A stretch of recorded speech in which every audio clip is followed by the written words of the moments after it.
Dá dairg fi 5,000 euro go halach le lunú san Gaeltacht a meálach sinnéad. Díar a chuideagaí gur aisling bhréige atá agam. Féach mar sin héin go bhfuil rialtas na Halaban a smaoinú ar a lehéid go hairiscint I dhéana le daoine a bheala le ghail chun cónaí ar a go dileán. Is cosúil go bhfuil siad lán dáiríre faoin blean. Chéad talach a dhíróidh siad a dosach. Dír siad ar an bobbal moltaí a chur isteach faoin go a beár leis an scéim a chur a bhaim. Tá go dtí deireadh na mísa acu leis sin a dhéana.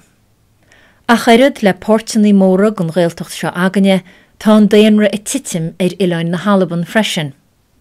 Hastóch bart mór leis an mánú ó bhuailú. Bhí me a chur síos a galún se hana ar I níoracht a rinnemuid oscin lechiad blianóchan gailgeirí a tharint chun na Gaeltachta. Israel I níor chonachta thug mu déir. Trúr a tháinig, Diarmaid O'Neill, Bob Quinn agus Donacha ó Héalaigh.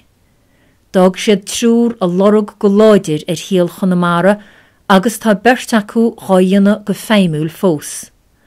Dá dagach céad gailgeir an nuair sin nach mór an neartú a dhéanach sé ar an Gaeltacht seo. Leis I gcearta rá, ní raibh sé anéasca ag teala an tarú mór a dhéana ag an nám. Cáhaoin obair hir an chéad cheist a chuistíorin.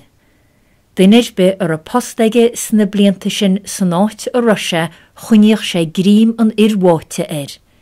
2 milliún.